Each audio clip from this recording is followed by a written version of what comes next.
शिंदे साहेब, आदरणीय आडाम मास्तर, व्यासपीठावरील महाविकास आघाडीचे सर्वच मान्यवर नेते, राहू दे ते नावच मला ते पाहिजे होते, आणि जमलेल्या माझ्या तमाम देशभक्त बांधवांनो, भगिनी आणि मातांनो,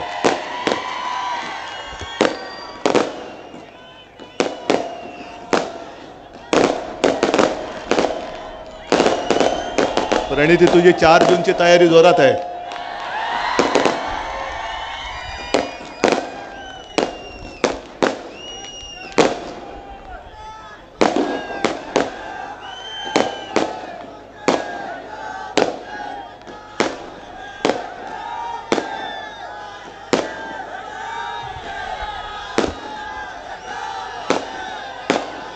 थांबा, आधी ते थांबू द्या. बरं ठीक आहे, तुम्ही सगळे ज्या आहेत तयारीने चालाय. नाही ते राहू दे, ते नाव कठीण आहे म्हणून मी लिहून ठेवलेलं नाही. बऱ्याच दिवसानंतर मी नाही, हे नको, हे नको मला, हे नाव फक्त जरा विचित्र आहे म्हणून मी घेतलेलं. बऱ्याच दिवसांनंतर सोलापूरमध्ये आलोय. आजपर्यंत ज्या ज्या वेळेला आलो त्यावेळेला मी कोणासाठी आलो होतो तुम्हाला माहिती आहे, आणि आज जे आलो ते त्यांना गाडा म्हणून सांगायला आलेलो आहे. शिंदे साहेब, आपण बाळासाहेबांची आठवण काढली, आणि तुम्हालाही कल्पना असेल की सुशील कुमारजी आणि आपले बाळासाहेब हे अतिशय जवळचे मित्र. या दोघांनी एक पथ्य जरूर पाळलं की राजकारण आणि आपली मैत्री यांची भेसळ नाही होऊ दिली. जी मतभिन्नता होती ती बाळासाहेबांनी पण आणि सुशील कुमारजींनी पण न लपवता सगळ्यांसमोर मांडली, आणि मैत्री पण जपली. हल्ली कोणाला मित्र म्हणायचं पाठ सांभाळावी लागते, कारण हल्लीचे मित्र हे सगळे पाठीत वार करणार आहेत. तुमच्याकडे भाकड जनता पक्षाचे नेते येऊन गेले, बरोबर आहे ना? कारण शिवसेना प्रमुख त्यांना काय म्हणायचे? कमळाबाई. आणि कमळाबाईचे एक नेते नरेंद्र मोदीजी येऊन गेले. सध्या सगळी इकडे फिरतायत, महाराष्ट्रभर फिरतायत, देशभर फिरतायत, आणि लोकांच्या कोपऱ्याला गुळ लावण्याचं काम जोरात चालू आहे. 14 सालापासून कोपऱ्याला गुळ लावतायत. आता कोपऱ्याला गुळ कसा लागल्यानंतर काय होतं? धड चाटतं पण येत नाही, आणि गुळ म्हटलं ती काढता पण येत नाही. 14ला लावला होता 19चा गुळ, 19ला लावला 24चा, आता डायरेक्ट 2047. आज ते जे काय बोलले त्यांच्याबद्दल मी बोलणार आहेच. नाही, नकली सेना बोलल्यानंतर मी काय सोडतोय असं वाटलं काय त्यांना? पण उद्या मोदीजी धाराशिवला येत आहेत, म्हणजे त्यांच्या लेखी उस्मानाबाद, कारण अजूनही आपण नामांतर केलं, त्यांनी नाही केलं. पण मोदीजी उद्या तुम्ही धाराशिवला येत आहे. एक तर माझी जाहीर मागणी आहे की तुम्ही जसं समुद्राच्या तळाशी जाऊन एक नाटक करून आला होतात, द्वारका द्वारका म्हणून, आम्ही जय श्रीराम म्हणतो, आम्ही जय श्रीकृष्ण बोलतो, आम्ही बजरंग बली की जय बोलतो, पण उद्या धाराशिवला येत आहे तर माझ्या भवानी मातेच्या मंदिरात दर्शन घेऊन या. आणि मोदीजी, तुम्ही धाराशिवला येतच आहात, आजपर्यंत कधी तुम्ही भवानी मातेचं दर्शन घेतलं नाही. निदान उद्या तुमच्या भाषणाची सुरुवात करताना माझ्या भवानी मातेचं जे काही तुमच्याकडे लिहून दिलेलं असेल, तुमच्या भाषण लिहिणाऱ्यांनी, ते कौतुक तरी करा. तुळजा भवानीचे आशीर्वाद घेऊन असं काहीतरी बोला. आणि जर तुम्ही बोलला नाहीत तर तुमच्या मनात माझ्या महाराष्ट्राबद्दल आणि माझ्या भवानी मातेबद्दल आकस आहे असं संपूर्ण महाराष्ट्र समजेल. आणि जर तुम्ही बोललात तर तुमचा नोकर जो निवडणूक आयोग बसलेला आहे त्याला म्हणा माझ्या शिवसेनेचं जे मी मशाल गीत केलं त्याच्यात जय भवानी जय शिवाजी त्यातल्या जय भवानीला तो आक्षेप घेतलाय त्याला म्हणा घरगड्या तू तो आक्षेप बाजूला काढ. आणि जर गुन्हा दाखल होणार असेल तर उद्धव ठाकरेंबरोबर नरेंद्र मोदींवरती सुद्धा गुन्हा दाखल झाला पाहिजे. एक तर उद्या तुम्ही जय भवानी बोला नाहीतर नका बोलू. महाराष्ट्र वाट बघतोय. महाराष्ट्र वाट बघतोय. हे सगळीकडे त्यांचे जे काही चालले थोतांड आज परत एकदा ते आपल्या शिवसेनेला ज्या शिवसेनेने आज या सगळ्या माझ्या भगव्या टोप्या नाही आहेत ह्या मशाली आहेत पेटलेल्या. या मशाली पेटल्या आहेत. आणि कालपर्यंत तुम्ही आमचं प्रेम अनुभवलं आता मशालीची धग काय असते ते बघा. या मशालीच्या धगेमध्ये तुमचं कमळ नुसतं मळ राहिलंय ते कसं कोमेजतं ते बघा. आणि तुम्ही कोण आम्हाला सर्टिफिकेट देणार आहे? अहो जेव्हा शिवसेनेचा जन्म झाला 66 साली शिवसेना प्रमुखांनी भूमिपुत्रांच्या न्याय हक्कासाठी म्हणजे मराठी माणसासाठी आणि मराठी अस्मितेसाठी महाराष्ट्राच्या अस्मितेसाठी शिवसेनेला जन्म दिला तेव्हा मोदीजी एक तर तुम्ही कुठेतरी हिमालयात असाल किंवा कुठल्या तरी रेल्वे स्टेशनवर असाल. नाही नक्की तुमचं काहीच कळत नाही आम्हाला. आणि आज तुम्ही आमच्याकडे येऊन ज्या शिवसेना प्रमुखांनी काळात म्हणजे अटलजी तेव्हा तुम्हाला केराच्या टोपलीत टाकायला निघाले होते. राजधानी होगा असं म्हणून तुम्हाला उचलून फेकत होते. केराच्या टोपलीत जर का गेला असतात तर मोदीजी 10 वर्ष तुम्हाला जी भोगायला मिळाली ती भोगायला मिळाली नसती. आणि तुमच्यासाठी आज तमाम शिवसैनिकांनी जसं प्रणिती तू बोललीस सोलापूरकरांनी अख्ख्या महाराष्ट्राने अहो काय गंमत आहे 48 पैकी 42 खासदार निवडून देण्याचं. पण शिवसेना बरोबर होती म्हणून तुम्ही त्या तख्तावरती बसला. आता शिवसेना तुमच्या सोबत नाही त्या तख्तापर्यंत तुम्ही पोहोचू शकत नाही पोहोचू देणार नाही. आणि संकट काळामध्ये मदत करणाऱ्या शिवसेनेला तुम्ही नकली शिवसेना म्हणता. अहो तुमच्या भारतीय जनता पक्षाचा भाकड आणि भेकड जनता पक्ष झालेला आहे. प्रत्येक ठिकाणी माणसं पैसे देऊन गोळा करावे लागत आहेत. इकडे मी तुम्हाला सगळ्यांना विचारतो एक तरी माणूस कोणी भाडकाऊ आहे काय? तुम्ही स्वतःहून आलात ना? स्वतःची पदरमोड करून आलात ना? बघा मोदीजी असं प्रेम याला प्रेम म्हणतात. आज जणू काही देशातले सगळे पक्ष प्रश्न संपलेले आहेत आणि फक्त महाराष्ट्रामध्ये शिवसेना हाच आपला दुश्मन आहे. ना टरबूजाचं काय करायचं तुम्हाला माहिती आहे? अरे पण टरबूज असताना ते उन्हाळ्यात कामी तरी येतं. हे दुष्काळात 13वा महिना आहे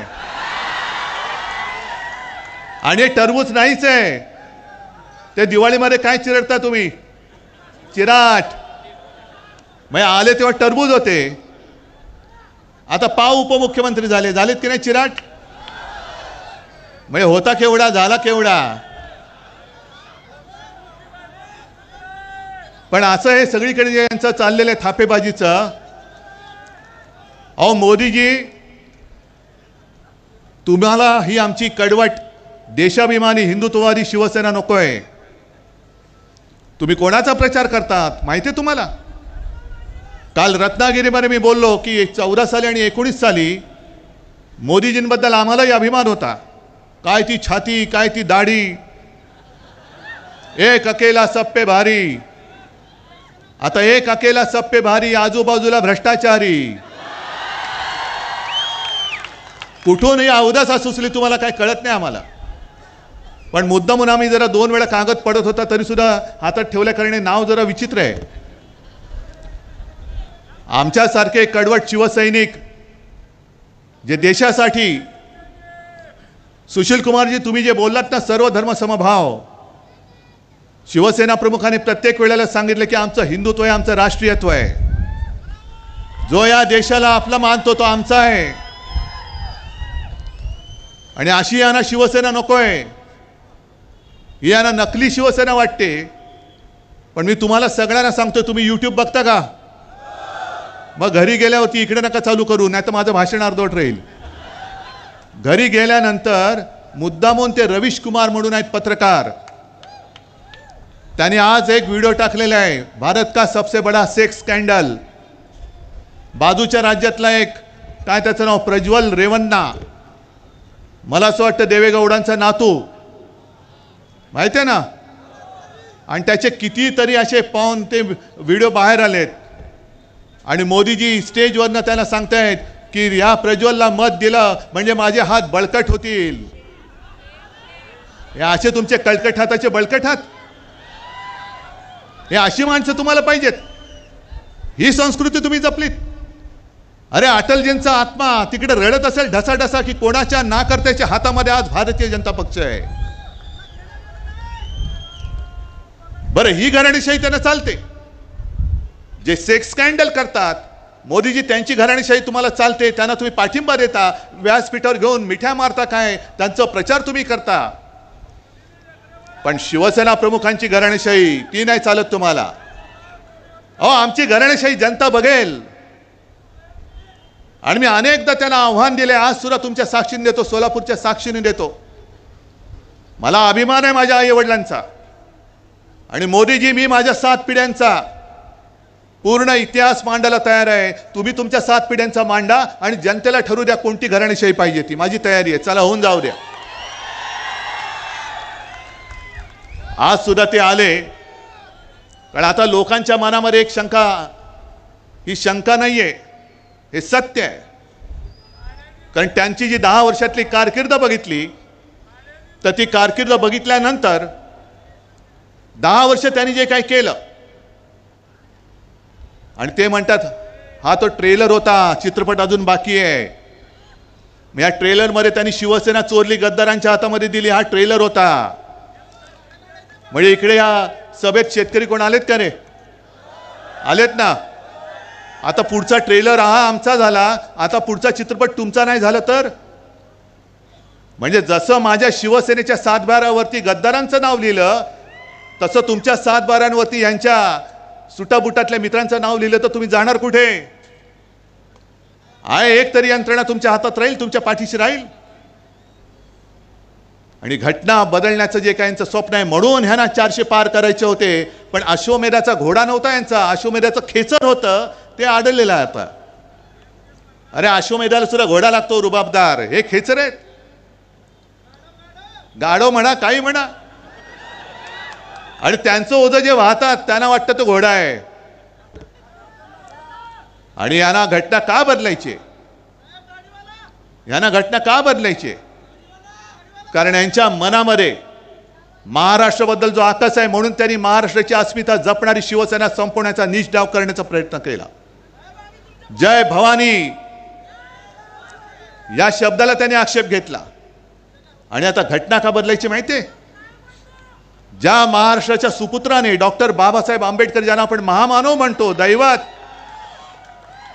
एक साधा दलित कुटुंबामध्ये जन्मलेला माणूस एवढा बुद्धिमान होऊ शकतो आणि देशाची घटना लिहू शकतो, आणि त्या घटनेवरती आम्ही देश चालवायचा? नाही होणार. महाराष्ट्राच्या सुपुत्रांनी लिहिले, एका साध्या माणसाने लिहिलेली घटना, मोदीजी तुम्ही त्याच्यासाठी म्हणून तुम्ही बदलायला निघालेले आहात. पण तुम्हाला काय वाटतं? तुमच्या एकट्याच्या डोक्यात आलं म्हणून काय देशाच्या डोक्यात येईल? तुमच्यामध्ये जर का, भाजपामध्ये जर का हिम्मत असेल, तर ज्या घटनेवरती हात ठेवून तुम्ही शपथ घेतली, त्या घटनेला, ती घटना मोडण्यासाठी पुन्हा हात लावून बघा, संपूर्ण देश पेटून उठल्याशिवाय राहणार नाही. आकस आकस म्हणजे किती ठेवायचं मनामध्ये आकस? आज ते जे काय बोलतायत की आरक्षण रद्द करण्याचा मार्ग आम्हाला कदापि मंजूर नाही, हे घेऊन आम्हाला कदापि मंजूर नाही. चांगली गोष्ट आहे, टाळ्या वाजवायला चांगलं वाक्य. आरक्षण रद्द करण्याचा मार्ग तुम्हाला मान्य नाही, तर गेले 5 वर्ष माझ्या महाराष्ट्रामध्ये जे समाज आरक्षण पाहिजे म्हणून रस्त्यावरती उतरलेत. सुशील कुमारजी, मला वाटतं कदाचित या सोलापूरमध्ये अटलजींची सभा झाली होती, आणि त्या अटलजींनी वचन दिलं होतं धनगर समाजाला, बरोबर आहे ना, की माझं सरकार आल्यानंतर मी तुम्हाला आरक्षण देईन. पंढरपूरला दिलं होतं विठ्ठलाच्या साक्षीने. म्हणजे किती खोटं बोलायचं. अहो विठ्ठलाच्या साक्षीने दिलेलं वचन तुम्ही, अटलजींची वर्ष गेली, यांची 10 वर्ष गेली, मध्ये माझा मराठा समाज उभा राहिला, पण आरक्षण द्यायला तयार नाहीत. आणि आरक्षणाला आम्ही धक्का लावणार नाही. मग द्यायचं होतं ना आरक्षण.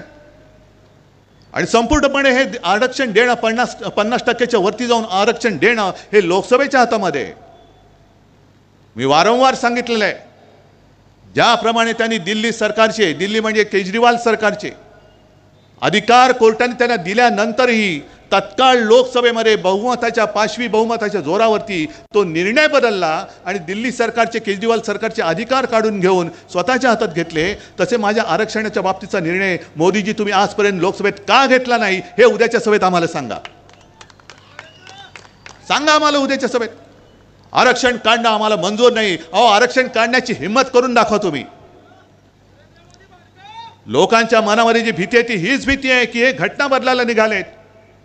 आरक्षणाचं, आमच्या न्याय हक्काचं काय होणार. आणि महाराष्ट्राच्या सुपुत्रांनी, महामानव डॉक्टर बाबासाहेब आंबेडकरांनी लिहिलेली घटना, अरे त्यांच्या पोटामध्ये जे मुरडा उठतो तो तोच आहे की साध्या कुटुंबात जन्मलेला माणूस हा एवढा बुद्धिमान कसा होऊ शकतो. त्याला लोक दैवत मानतात. मी किती वेळा सांगतोय की तो अवतार हे सांगतो, पण मला अजून देव मानत नाही, पण बाबासाहेबांना दैवत मानतायत. या सगळ्या गोष्टीचा विचार केल्यानंतर मला काही जण विचारतात, जसं एक 4 दिवसापूर्वी मुंबईत वर्षा गायकवाड आली होती घरी. मला प्रेसने विचारलं, शिवसेनेची मतं काँग्रेसला ट्रान्सफर होणार का. म्हटलं का नाही होणार, कारण काँग्रेसच्या हातामध्ये आज मशाल आहे. त्याच्यामुळे हातामध्ये मशाल घेऊन आम्ही विजयाची तुतारी फुंकणार आहोत.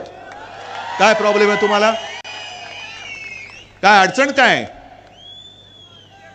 भाजपा म्हणजे ब्रह्मदेव नाहीये. भाजपा म्हणेल तेच हिंदुत्व, भाजपा म्हणेल तोच देशप्रेमी, आणि भाजपच्या विरुद्ध बोलेल तो देशद्रोही. हे नाही, हे ब्रह्मदेव नाही आहात तुम्ही. आणि पुन्हा एकदा सांगतो मोदीजी, तुम्ही आम्हाला जे नकली म्हणून हिणवता आहात, नकली शिवसेना म्हणाला, मी परत सांगतो, नकली बोलायला ती तुमची डिग्री नाही आहे, ही असली शिवसेना आहे. आणि या शिवसेनेचा दणका काय असतो तो तुम्हाला 4 जूनला महाराष्ट्राच्या मतपेट्या उघडल्यानंतर कळेल. आज सोलापूरचे जे प्रश्न आहेत, आज महाराष्ट्र तहानेने व्याकुळ झालेला आहे. सोलापूरचे प्रश्न आहेत, पाण्याचा प्रश्न आहे. प्रणिती, तू सगळं व्यवस्थित सांगितलेलं आहेस. म्हणजे मी मुख्यमंत्री म्हणून जेव्हा प्रणिती बोलायची सभागृहात ते मी ऐकलेलं आहे. आणि हाच आवाज आपल्याला लोकसभेमध्ये पाठवायला पाहिजे, हाच पाठवायला पाहिजे. आणि या भाकड जनता पक्षाची जी नीती आहे, वापरा आणि फेकून द्या, वापरा आणि फेकून द्या. शिवसेनेचा वापर केला. 14 साली पंतप्रधानपदी बसले. 14 सालीच ऑक्टोबरमध्ये अचानक आपली युती तोडून टाकली. काय कारण होतं. 19 साली सुद्धा पंतप्रधानपदी बसले. मी तुळजाभवानीची शपथ घेऊन सांगितलं की मी बाळासाहेबांना दिलेलं वचन आहे की शिवसेनेचा मी मुख्यमंत्री करून दाखवेन. आणि हे वचन अमित शहाना मी सांगितलं होतं, त्यांनी मान्य केलं होतं, पण मोडला शब्द.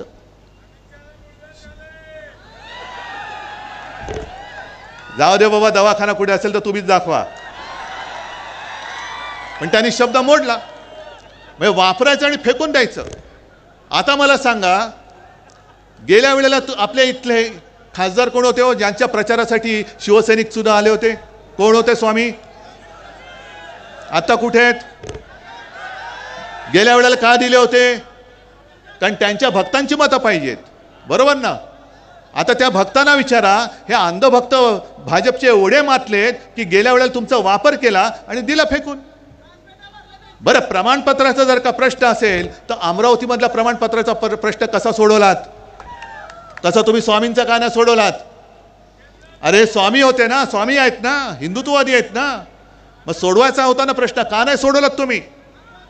पण वापरा आणि फेकून द्या. त्या स्वामींना सुद्धा कळलं असेल की काय अघोर पाप माझ्याकडनं घडलेलं आहे. आणि स्वामीजी, तुम्हाला मी जाहीर सांगतोय, आता तुम्ही तुमच्या शक्तीने याने शाप देऊन टाका. द्या शाप यांना. 300 जागा मिळाल्यानंतर सुद्धा त्यांनी 370 कलम जरूर दूर केला, आम्ही पाठिंबा दिला. काश्मीरचा 370 कलम दूर केलं, शिवसेनेने पाठिंबा दिला, उघड पाठिंबा दिला. पण 370 कलम काढल्यानंतर सुद्धा अजूनही काश्मीरी पंडित काश्मीरमध्ये का जाऊ शकत नाहीत? अरे काय सगळी माहिती आहे अपडेट तुमच्याकडे, अप टू डेट. अरे तुमच्याकडनं आम्हाला शिकलं पाहिजे बऱ्याचशा गोष्टी. नाही हे बोलतात ते काय अगदीच काय खोटं नाहीये, कारण ते गाणं आहे ना, ये पब्लिक है सब जानती है. आम्हाला वाटतं आम्ही शहाणे आहोत, पण आमच्यापेक्षा तुम्ही कित्येक पटीने जास्त हुशार आहात. थांबा थांबा थांबा थांबा.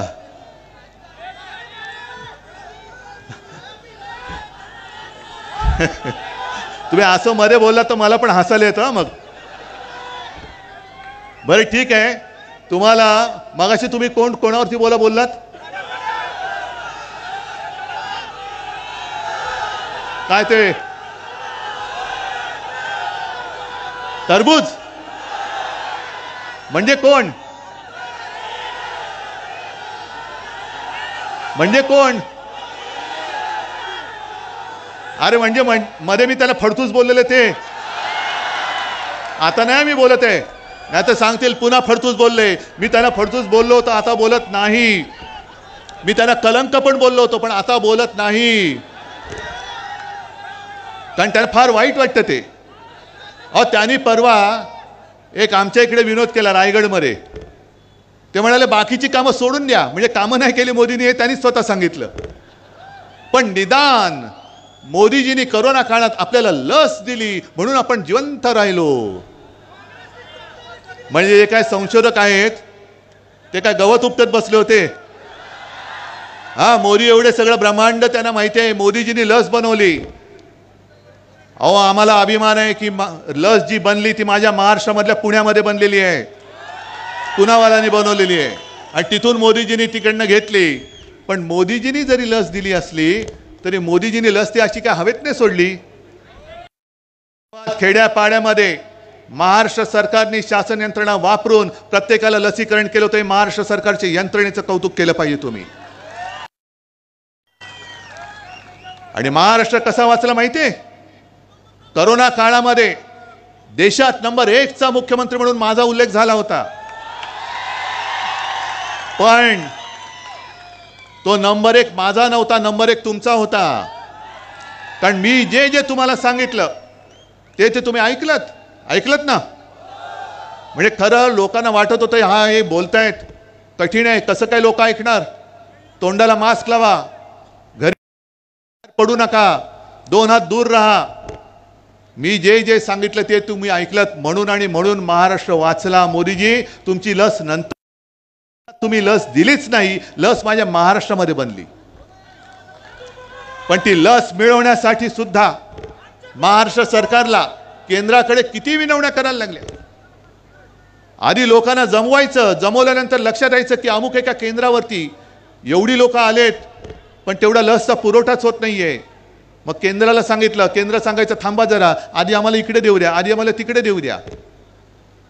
हे सगळे तुम्ही सगळे चाळे केलेत.